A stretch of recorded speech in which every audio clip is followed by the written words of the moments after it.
Hi guys, how are you doing on today?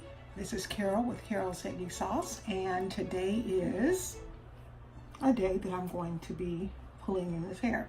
No, today is Sunday. Today is Sunday, April the 28th, 2019, and what we're doing is we're touching bases once again on the 30 days to taming our tongue. So here we go. Here's the book. This is what the book looks like. This is a book by Deborah Smith Pegues, Pegues.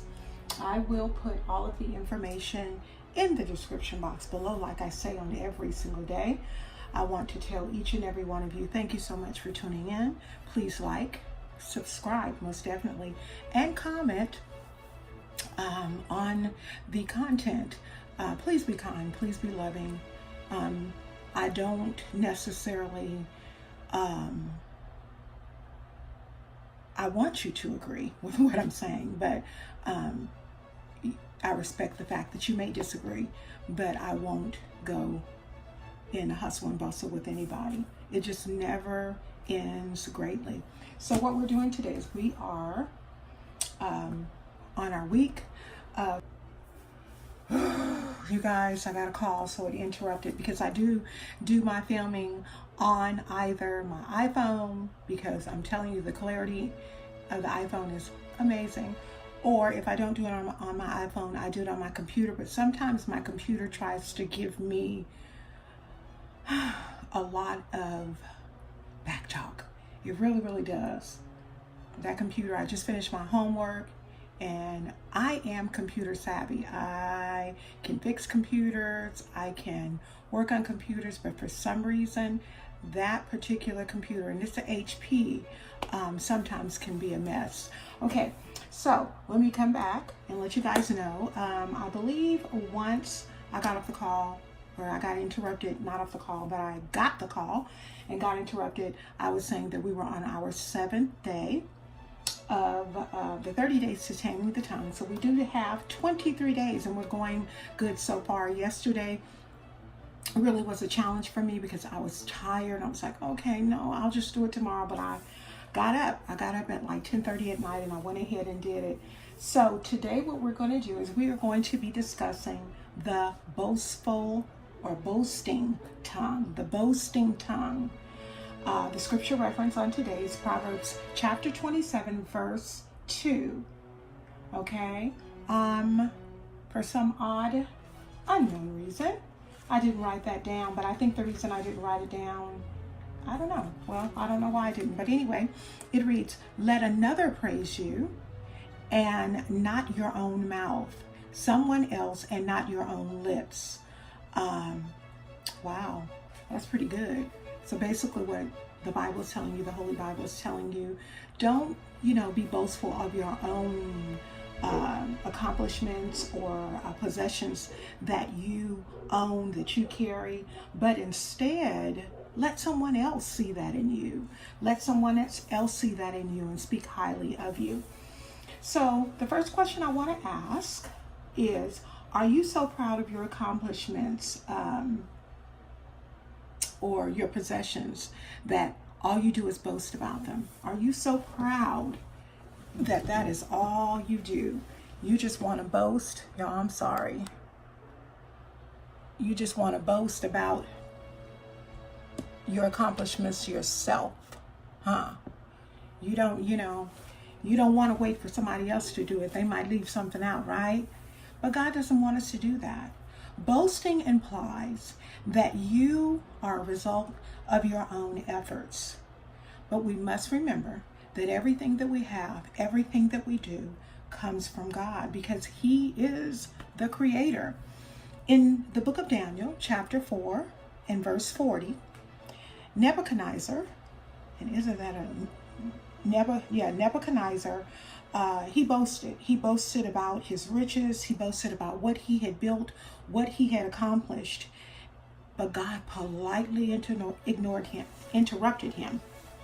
And in God's interrupting him, God told him that If you don't come correct, you are going to lose your possession. You're going to lose everything that you have, because you did not do this on your own. Again, that's Daniel 4, verse 30. I would recommend reading the whole chapter 4, book of Daniel.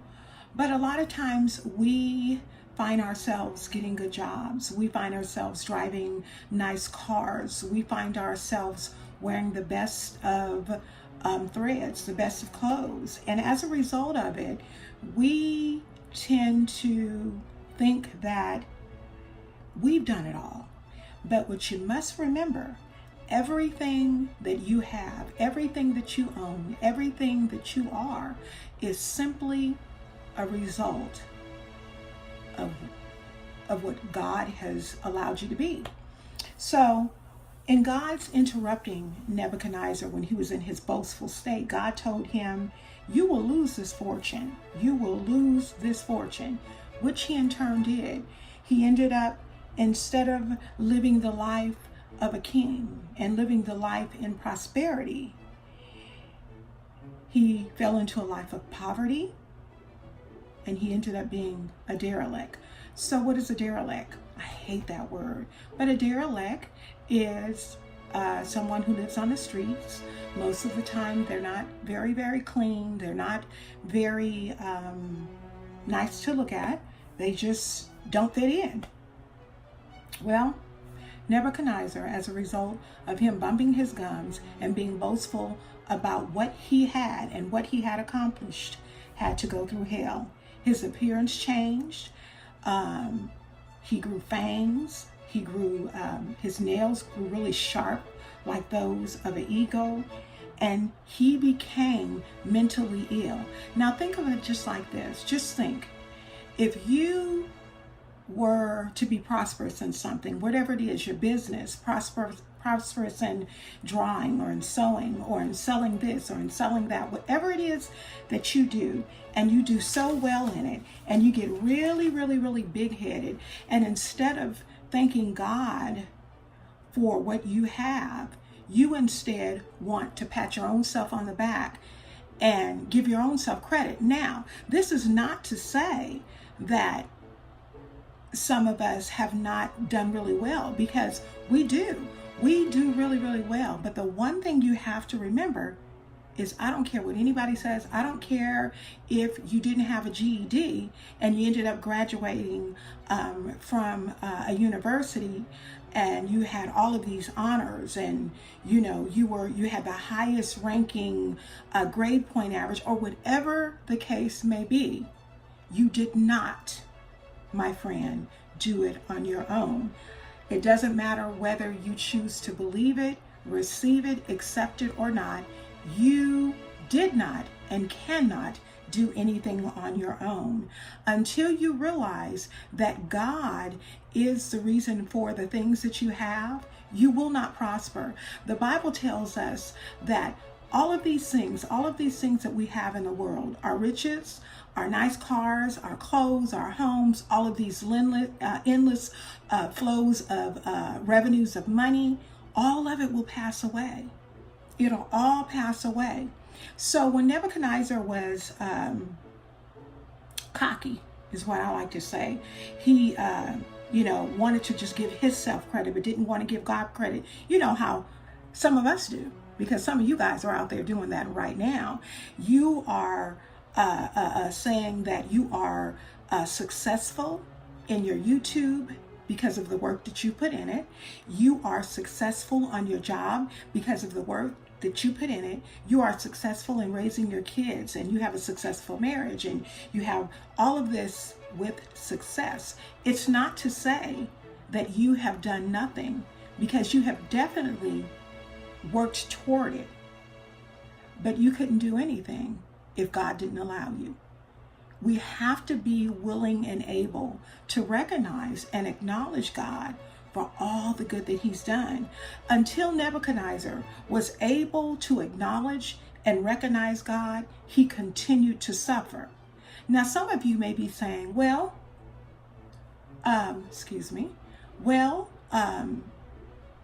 rich people don't tend to have problems. You know what? If you believe a person that has a never-ending flow of money doesn't have problems, you're not thinking realistically. If you believe that because a person has money and money is the answer to all of your problems, you're not thinking realistically. I hate to be the bearer of bad news, but this is the time to go ahead and give you some examples. I'm just going to read a few names. Robin Williams, Kate Spade, some of the people that you knew personally who may have been doing financially well. People can have all the riches of the world, but have a big old empty hole in their heart. And that's what happens when you don't realize where your blessings come from. All of our blessings and all of the good things that we have truly, truly come from God. It's scriptural. So until Nebuchadnezzar was willing and able to acknowledge that, to accept that, and realize that all the things that he accomplished and everything that he had was only possible through God, he had to realize and confess that God was the ruler over everything and acknowledge it. And until he done that,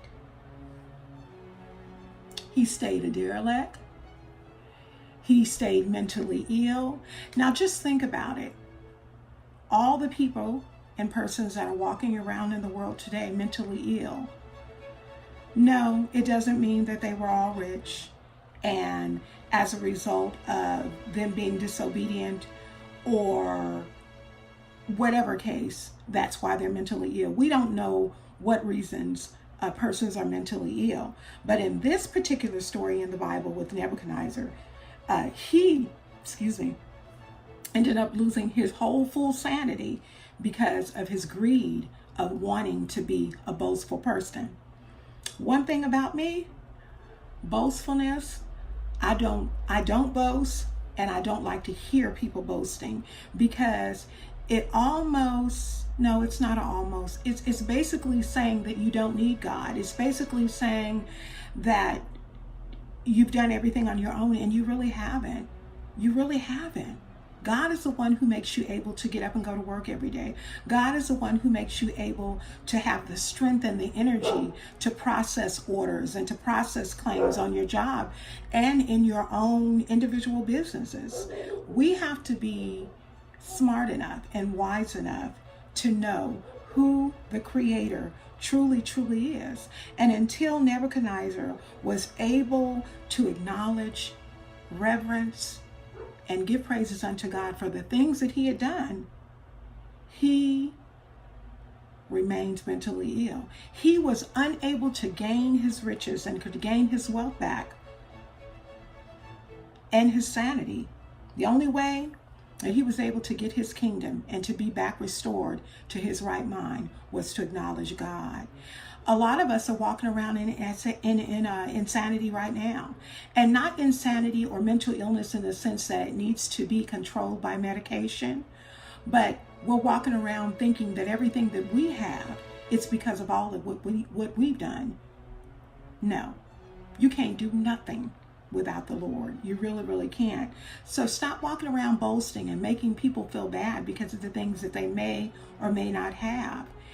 Be thankful that God is so gracious unto you and that he loves you enough to allow you to have the skills, the manpower, the strength, and the energy to do those things so that you're able to be prosperous and wealthy. In saying that you need to acknowledge God in everything that you do, in all of your accomplishments, in all of your possessions that you carry, it's not to say that you shouldn't be pleased with your accomplishments, because you most definitely should. If you've went to college for 8 years, think of doctors and think of nurses and think of those who have studied, and studied.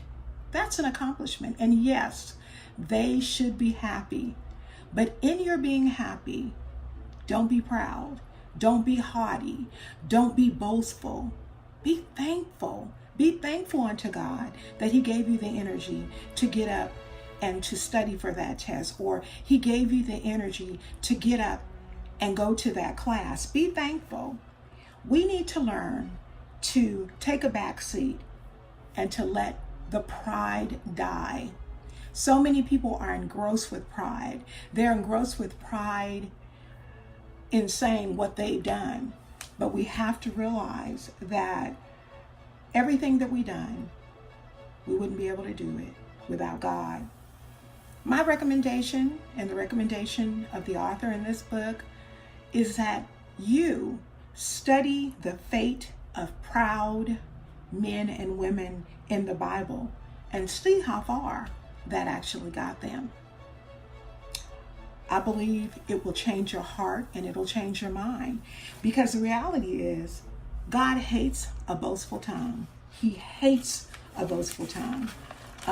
God is a truthful, he's a loving and faithful God, but he loves for us to have humility. He loves for us to have love for one another. And if you have love for one another, you're not going to take on that boastful spirit that would have others feeling bad because they don't have it. Do everything in your power and pray that you do not fall into the sin of pride. Thank God for all of your talents and all of your gifts that he's given you. Some of us can sing. Some of us can get in front of a camera and speak. Some of us can dance. Some of us can cook very well. Some of us can sew. I mean, there is a plethora of different gifts that God has given all of us. Some of us can preach wonderfully. I had an amazing message at church today that just really touched my soul, and it was just wonderful how God is always there. He's always there in the good and in the bad. He's always there, and we have to learn to praise him continuously. In your praising, just think about him and give him all the glory and praise that is due him, because without him, you could do nothing. Let the boastful tongue die today. Well, I'm also going to share with you all the affirmation for day 7 of the 30 days of taming our tongue. It comes out of 1 Corinthians chapter 15, verse 10. And I love it. It's just short, sweet, and to the point. It says, by the grace of God, I am what I am. By the grace of God, I am what I am. And just the fact that you are a child of God, that makes you a wonderful, wonderful person. And even if you're an unbeliever, God still loves you. You're still a wonderful person. You're just a wonderful person that needs to make a wonderful decision to make him your personal Lord and Savior. Well, we're going to go ahead and talk about chapter 6 or day 6, which was about the argumentative tongue. And every time I get to the review about the day before, I think about the other days and how each and every day I've said, oh my God, I really needed that. I really needed that. But if I could just tell you all how my reading this book is changing my entire life. You guys would run out and get it today. You would run out and get it today. I am known to be called popcorn. And what does popcorn do when you put, I'm talking about the seeds of the popcorn, when you put it in the hot vegetable oil, it pops all over the pan. If you guys remember back in the 60s and the 70s, that's how we used to make popcorn until they came out with air poppers and stuff like that. We used to just put it on the stove, put it on the stove with some vegetable oil, and it would just pop. Well, that was my nickname. That's what my mama used to tell me. Because you know what I used to do? I used to always pop off. And when I was posed with someone who came at me with an argumentative tongue, I didn't engross with them in the argument for the length of time that they did, but I pop off real quick and say something that wasn't pleasing in God's sight. that in turn didn't make me feel good for a very long time, because I've always been the type of person to be very concerned with how I treat people, very concerned with how something that I said to someone, how it made them feel. So let's go ahead and talk about day 7 of the 30 days toward taming your tongue. For the argumentative tongue, we always give 3 tips for the day before. So for the argumentative tongue, the first tip that I'm going to share with you all is don't engage with a quarreler or an argumentative person. Instead, just pray for them. I was going to say with them, but sometimes when they're argumentative, they don't even want to pray. So, number 1, don't engage with the quarreler or the argumentative person. Instead, pray for them. The Bible tells us to agree quickly with our adversary. Number 2, we as Christians glorify God when we remain loving and kind to those that disagree with us and with our values as believers. So basically what I'm saying is an unbeliever or someone that's not saved, a non-Christian, an atheist, y'all know what I'm getting at, or just a straight up person that don't want to hear nothing about the Lord. What I've always found is they always want to argue with you. I don't do it. I'm not going to do it. I'm going to say what it is that I believe. I'm going to say what it is that I believe that God is having me to say to you. And my hope is that it will change your life like it did mine. But I'm not going to argue with you. Hence one of the reasons I dispose of negative comments. I believe negative breeds negative. So if I allow someone to come on my turf, on my channel, Carol's Daily Sauce, and just go into my comments and put a whole bunch of negative in it, all it takes is one monkey. All it takes is one monkey to go and try to steal the show. And then you're going to have a whole bunch jumping behind, trying to follow on. And that type of energy, I don't want on my page. So that's one of the reasons that I have always told you guys that I will not allow negative comments, especially negative comments that use foul language. Because I have actually, you know what? I do have a negative comment that I allowed to stay on my page because I believe that she had a voice. I believe that she was entitled to state the way that she felt. And then I came back and I responded. But you know what I did? Just exactly what we were talking about. Agree with your adversary. Just go ahead and agree with them. And agree quickly. It doesn't mean that you agree with everything that they're saying, but you agree to disagree. Number 3, if you yourself personally have the tendency to be an argumentative person or a quarreler, one thing you have to remember, you'll save yourself a lot of migraine headaches and a lot of stress, is that everyone has their own opinion. And you'll do yourself a world of good by respecting it. And hopefully they are doing the same for you. Well, you guys, that's been it for our day 7, as well as a review of day 6. Day 7 being the boasting tongue. The review was of the argumentative tongue. We are getting right on through. We've already went 1 week of the 30 days of taming our tongue. And when I was talking to you guys earlier, I was getting really teary-eyed because I know and I can feel what it is that God is doing in me. Well, you guys have a wonderful, wonderful Sunday. God bless you. I pray that each and every one of you has a lovely, lovely week. I know that I am. I am speaking it into existence. I will put all the information in the description box on where you can get the book. as well as a few little other things. But you all be strengthened, be blessed, and most definitely be encouraged. God bless you, and I'll talk to you all real soon. Mwah.